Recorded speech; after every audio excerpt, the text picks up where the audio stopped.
To me, it's irrelevant whether you break your no-buy or not, or whether you know you broke it or not. Knowing that you broke the no-buy isn't what really matters. How do you actually prevent the breaking of the no-buy?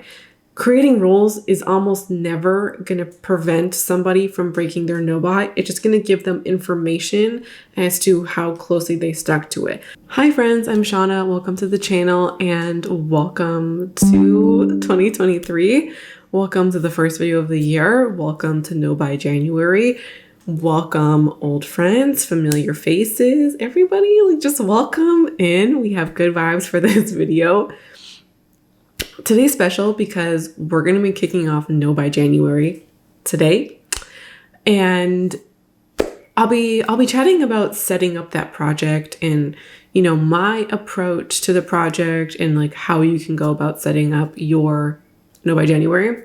I'm also going to be talking a little bit about what you can expect over the month on the channel, because we're going to be having No Buy January videos every Sunday.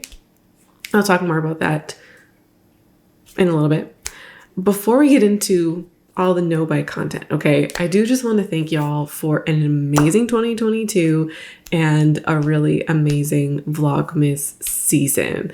I always have so much fun doing Vlogmas, and I just want to thank y'all for all the support you've given me over the last year. And I think Vlogmas in specific as well. I truly love Vlogmas, and I filmed the last Vlogmas video on December 17th.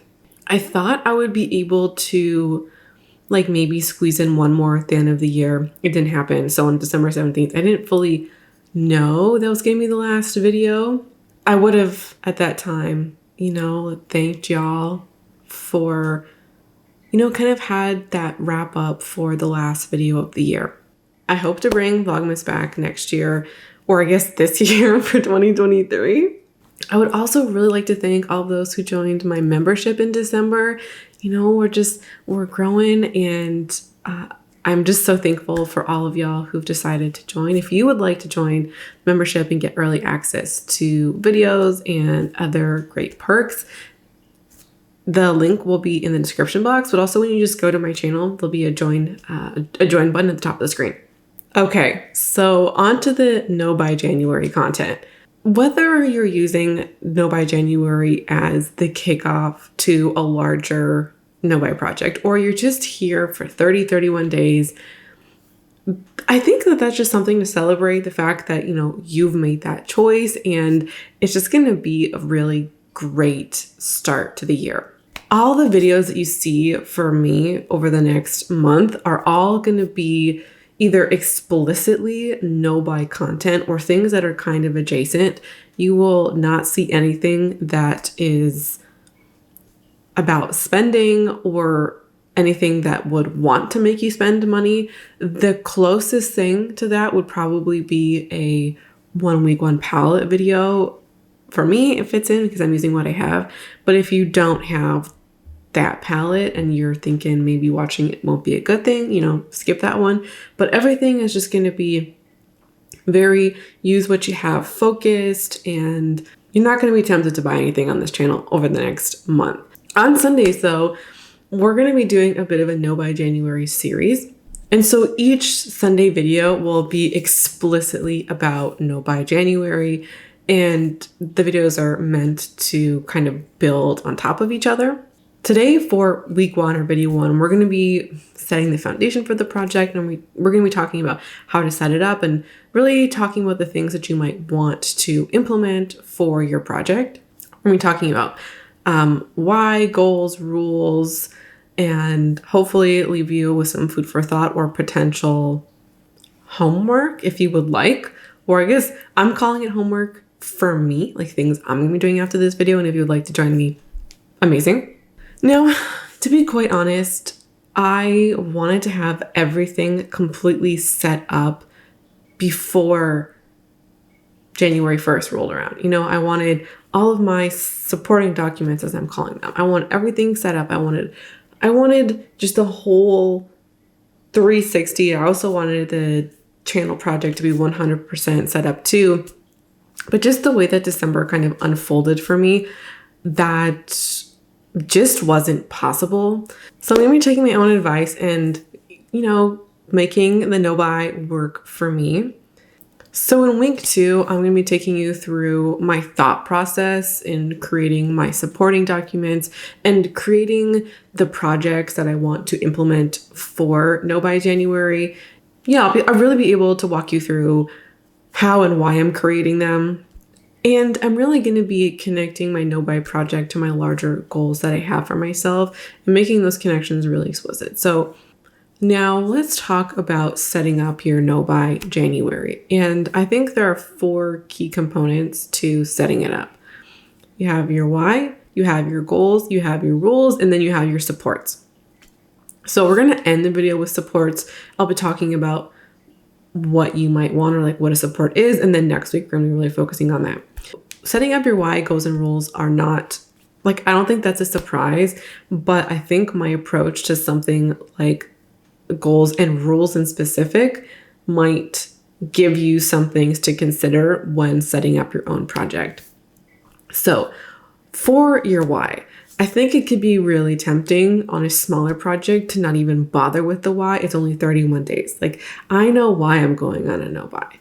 And it's 31 days, right? Like, we're not talking about a year. This is not something this is more like a sprint versus a run or like a long distance run, To do it for a year or 6 months, you really need some good foundations to make that happen and to support that longevity. So I really want to counter that potential mindset of I don't really need to make any whys or do any of the why setting or the goal setting for just a month. I think that would be a missed opportunity. I think you could do this in literally 30 minutes.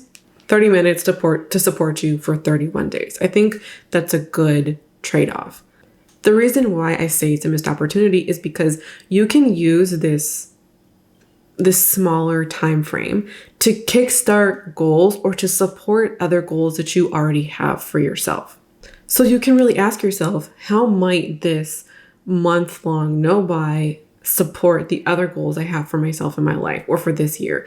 And if you're thinking, well, I don't really know what my goals are this year, here's the time to start thinking about the goals that you're going to have for your entire year and then how your no buy can support that.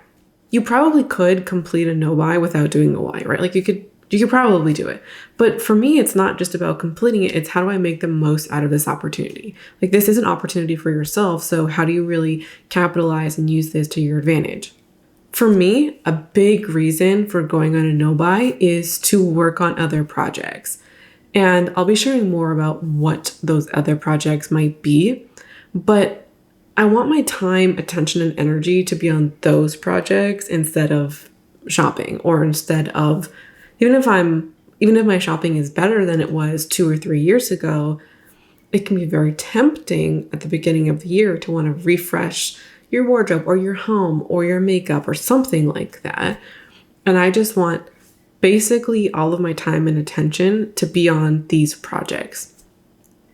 And when you have something like a no buy January, you're really creating a blank canvas. Like, you're creating a pocket of time and energy that you wouldn't have if you weren't on it. So it removes a lot of the opportunities of distraction. You're not going to be going to the mall or online shopping. You're not going to be doing all of that browsing.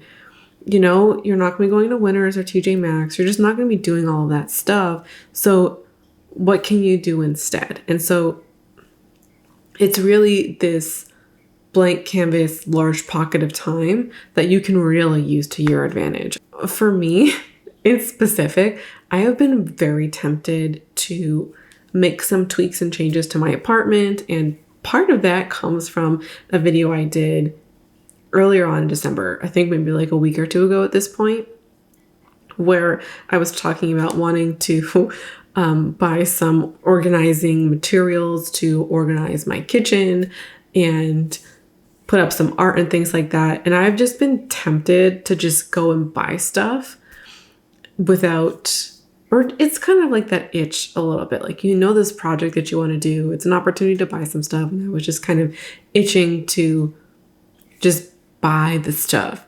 And what No by January is going to do for me is going to force me to not and to actually take the time and energy to plan that project out in its entirety, and also to really think about affordability. So when February or even March rolls around, I can then tackle that project with more responsibility. I'm also very excited to go to IKEA.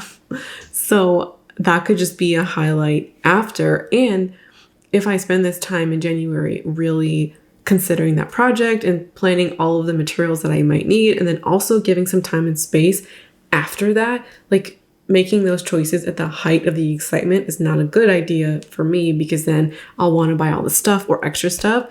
So planning it, kind of giving some time away from it for the excitement to die down is great. I've also been in a desperate, and I mean desperate, need of a deep clean of my place. I mean, not even just a deep clean. There's just been some major neglect over December. I've just kind of thrown myself into Vlogmas, and I'm going to be honest, okay? Please, no judgment here, all right? I haven't washed my floors in 6 weeks. They need to be washed. Other things need to be washed. Other things need to be cared for. And that's going to take a lot of time and energy. And so by having this large pocket of time, I can now take on those cleaning projects that I have truly been neglecting since December. 6 weeks, we're talking November now. So that's what I'm going to be doing with my time. And so I think when you're considering your why for a shorter term project, what would you want to work on? What kind of projects would you want to take now that you have some extra time? What would be a good thing to focus on? And so you can answer, why is this important to me? Why does this matter? What would I hope to accomplish? In that last question, you could think more about, how is my no-buy an opportunity to work on these other projects, and why might those be important to me? So you can do a little bit of bullet points. This doesn't have to be this intricate 2 hour long reflection. This can truly be kind of more of a quick thing. And ultimately, for me, maybe this is just a personal thing, if I can't establish or think about why I want to do something, I'm going to take on a project, if I truly don't sit down and take some time to think about why it matters, I am very likely to fall off. I'm very likely to not follow through. And I just, as a fundamentally, I don't know, it seems like a fundamental part of me, I just need to know why. I can't just undertake a project like this for no good reason. I need to, I would go crazy without thinking about why. And then you can also, as I was mentioning, think about, how does your No by January support other goals that you have for yourself? And another good reason for creating a why, or a way to frame a why, one that I've talked about a few times on this channel over the last year or so, is if you're really worried about going on a no-buy for a month, if that is something that feels like a stretch for you, I think what would be extra impactful would be to write a why that resonates with you on an emotional level. Because your why can be your last line of defense before breaking a no-buy or making a purchase that doesn't align with the goals or rules that you set for yourself. So you can put your why in an available place. Maybe it's your computer background or your phone background, or maybe it's just kind of taped to your wall for a couple of weeks, whatever the case may be. And if you write in a way that is emotionally powerful for you, when it becomes, or if it becomes, a last line of defense, you're giving yourself the best opportunity possible to stop yourself from buying something or breaking your no-buy, breaking your goals. That to me is kind of doing everything in your power to succeed. And, for me, and this is an example that to this day, this was something I wrote, I think at the end of 2020 or the beginning of 2021. And this exact phrasing I mean, this is what I mean by something being emotionally resonating with you, because in 2023, this exact same thing has made me reevaluate choices. One of my whys has been, along the lines of, I want to stop sacrificing my goals or my financial future and my goal of owning a home for stuff. Like, it stops me in my tracks today. All right, on to goals. If you have clearly articulated goals, it can also help you create a stronger why statement or stronger why sentence, phrasing, whatever you choose to write for that. And having a goal or a few goals can help give your no-buy direction. And this is exactly what I'm talking about when it comes to making the most of your no-buy. It can also help you think about distraction projects or way to fill the void that could potentially be in your life now, given that you've stopped shopping. So here's how you can start thinking about goals. What would you want to do with extra time and money? How can your No by January be an opportunity for you? What projects have you been putting off that you would like to tackle or could tackle now? So if you have a goal of appreciating what you have, as an example, this is a really classic goal, a really great goal actually for a no buy. You can't leave it there. Like, you can't just say appreciate what I have. How can you appreciate what you have? And so if your initial idea is just that, appreciating what I have, you need to be more specific and even just brainstorming ways on how to do that. How could I go about achieving this? And even if you're not totally sure about whether your ideas will work or not, you should have some ideas in thinking about how to accomplish this. Because otherwise, your goal of appreciating what you have is going to go nowhere if you can't think of how to actually implement it and ways to think about or just try and do that.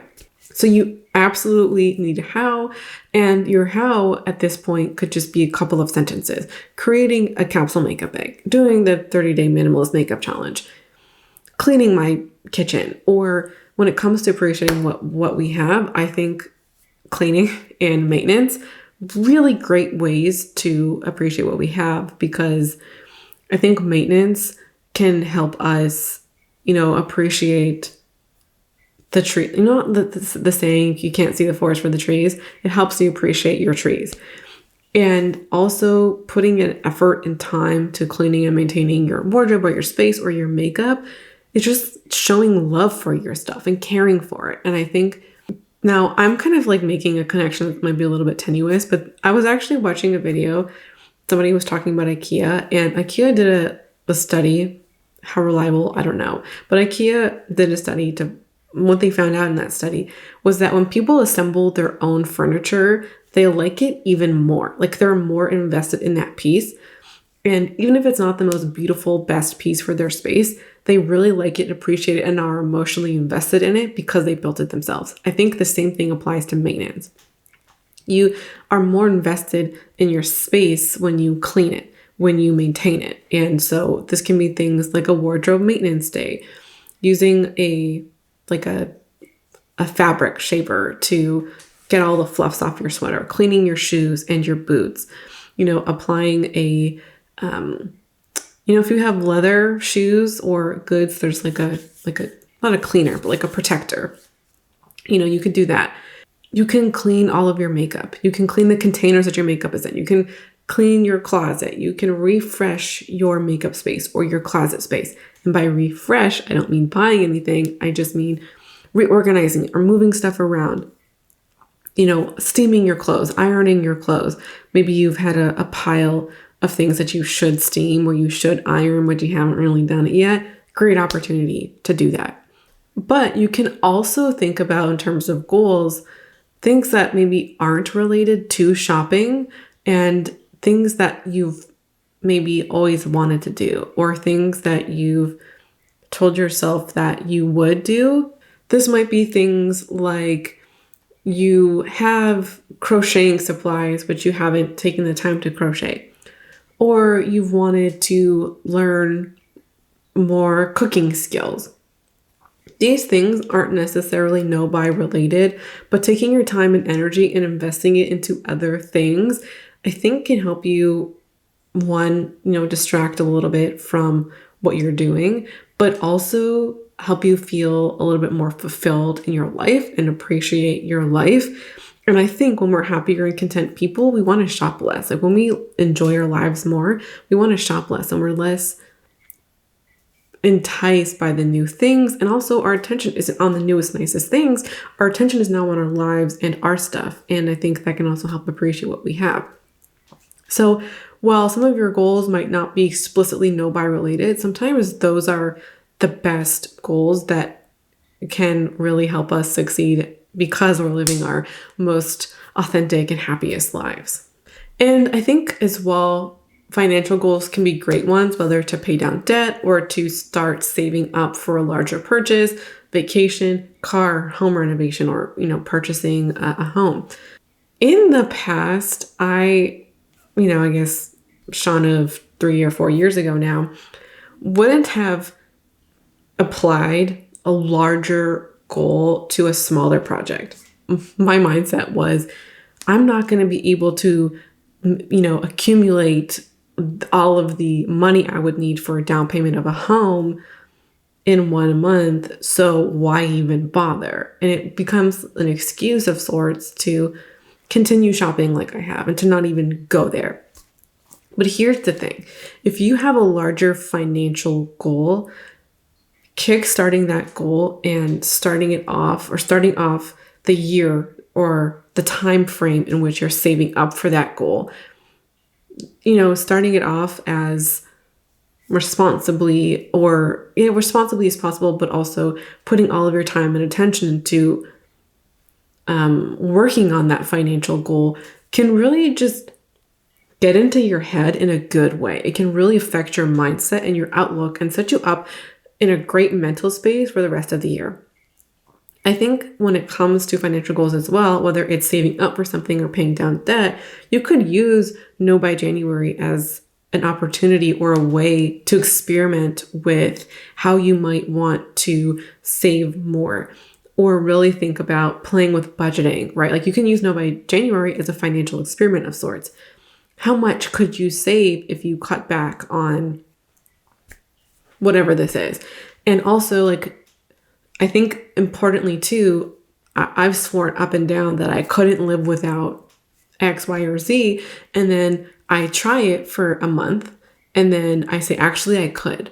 Or conversely, I will say, no, you know what? I actually would be kind of freaking miserable if I cut that out. So no. And when you can figure out some of those nuances, then I think it just helps you feel more secure in your choices.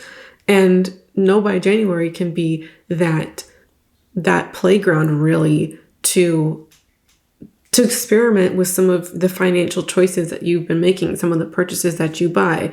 I'm not trying to tell you to cut out everything, but I think that No by January is ultimately a place of experimentation in cutting out or saving or, finding places in your life where spending is actually really important to you. And I mention this because I've been the person who would want to cut out everything and then I was miserable. And if I were to early on, play with that experimentation, then I would have known that spending my money in certain areas will almost always be rewarding and can help balance cutting out in other areas too. And so No by January can be a real opportunity and just a really great jumping off point to kickstart a goal with high energy, high motivation, kind of giving it all you got kind of energy.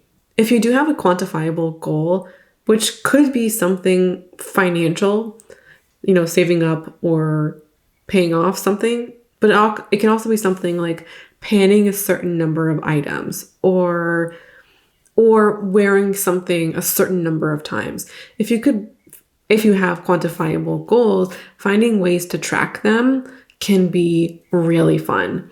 So for No by January, you could make it a goal to save up $100 or $1,000 or use your makeup 50 times or wear this particular piece of clothing a certain number of times. And you can make tracking oriented goals part of your overall goal setting, for me, they've been really fun, and hopefully for you, they could be really fun too.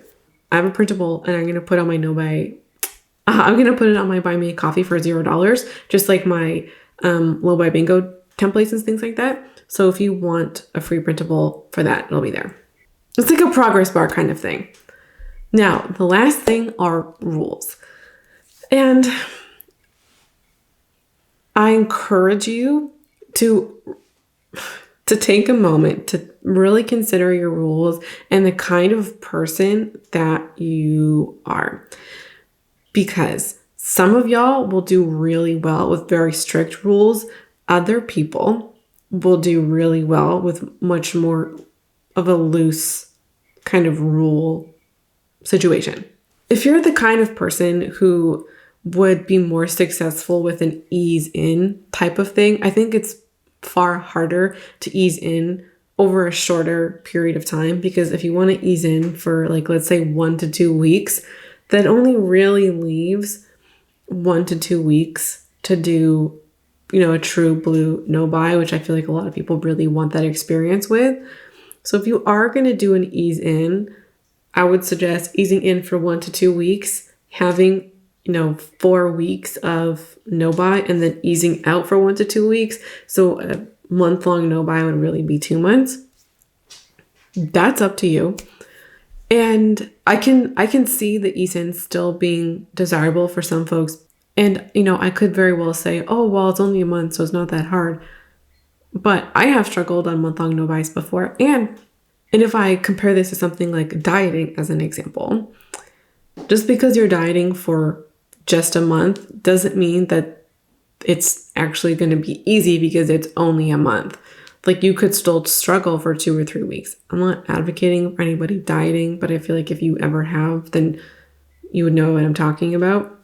So, if you're one of the people who is maybe going to struggle a little bit, you can go for the ease in, but I think ultimately your approach could be something like what I'm doing. And for me, my rules for my no buy month are quite vague. Replacements only. That's it.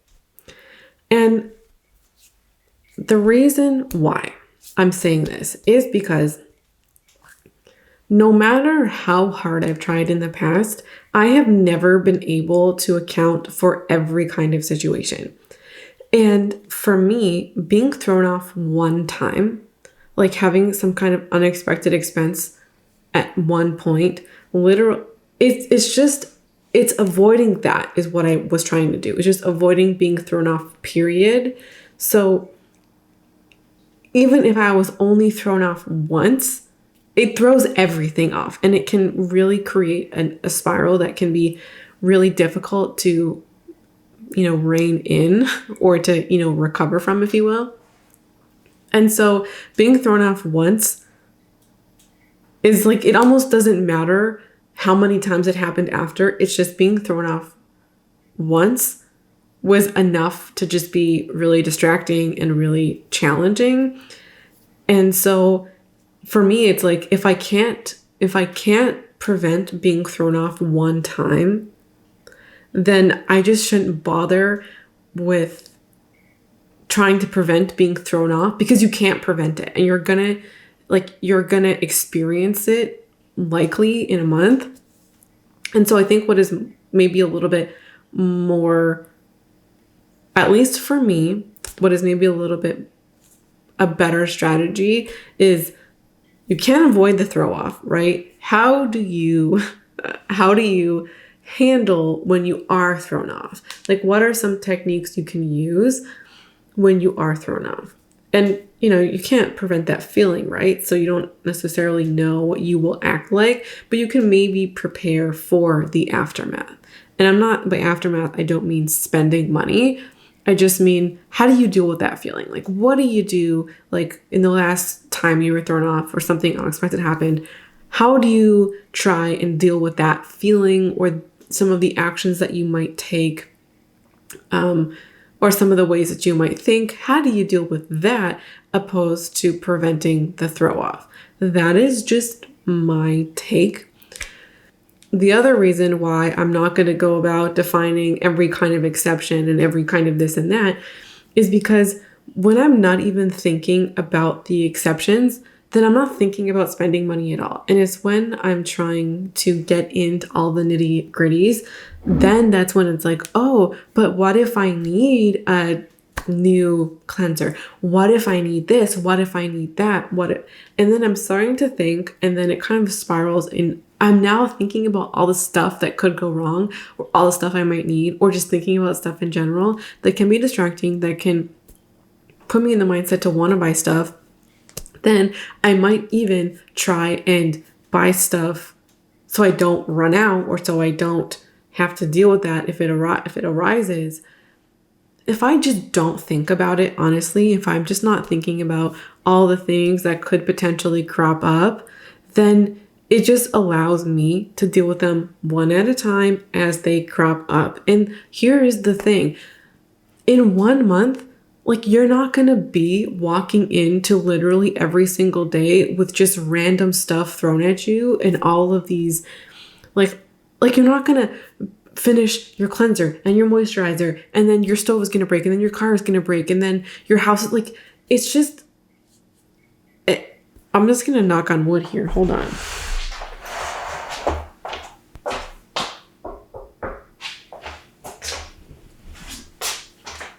In 1 month, like, you're probably going to finish one thing. Like, you might get a couple of unexpected stuff, but you're not going to literally every day of the month be thrown at like new situations. You're not going to finish literally everything. And when I'm thinking about overall in a year, right? When I think about what are months that maybe cost me more, what are months that, might be a little bit different from others. For me, it's February, July, and December. February, my partner has his birthday. We have our anniversary. There's Valentine's Day. It all kind of happens in this like little period of time. And that's when we might spend more money, or when people might be like, oh, come over, things like that. July is my birthday, so there's usually something happening there, but also mentally, I want to often buy stuff. And then December, you have the holidays, holiday parties, year-end, New Year's, all that kind of stuff. The rest of the year is pretty samey, And sure, you might lose a job. You might break up. Like, I genuinely couldn't expect all the things that happened in 2022 that happened to happen. But it also wasn't in this 1 month period. It was over several months. And you can't, you just can't foresee it. You can't. So my take is that most of the year, just in terms of spending, when I think about it, I only have 3 irregular months. So 75% of the year are normal months in terms of spending, in terms of how I feel about spending. If there's other things outside of my control that happen, or things that you don't expect to happen, then you can't plan for it.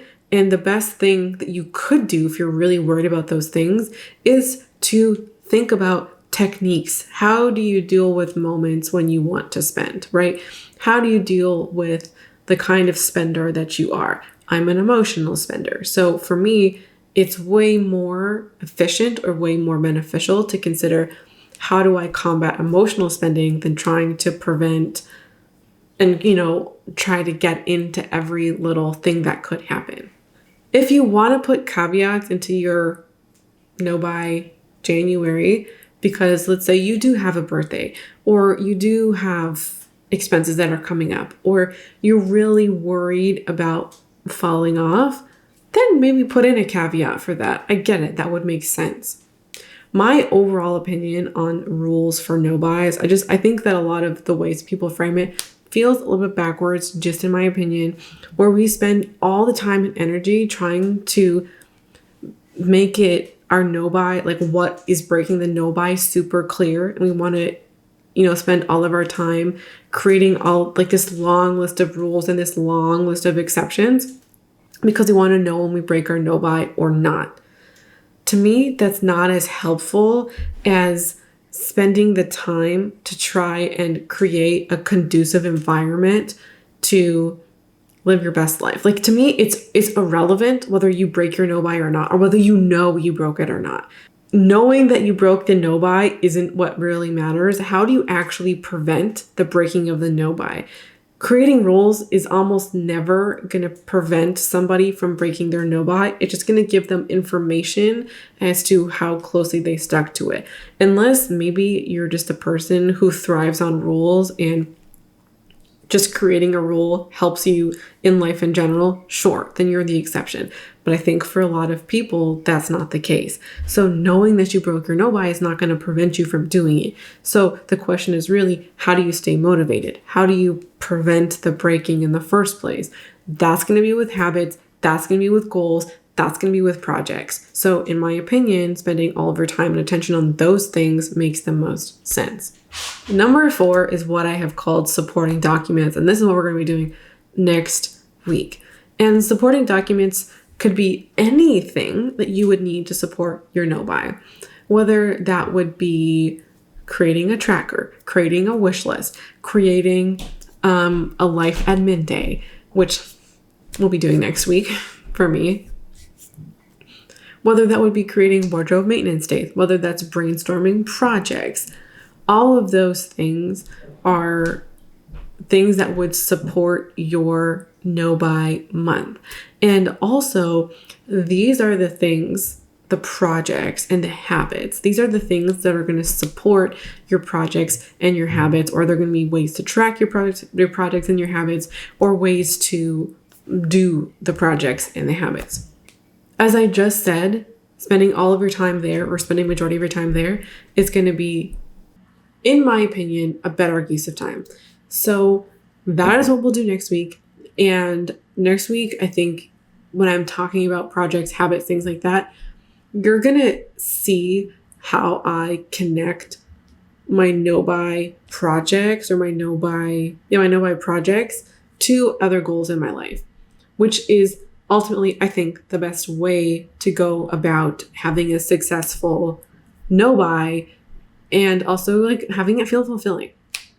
That's it for me today. I know this was an earful. I hope you enjoyed the video, and wishing you all a successful no-buy January and just a really amazing start to 2023. Thanks for hanging out with me today. I would love it if you would subscribe to catch more content in no-buy January. And I hope to see you again around here soon. Bye.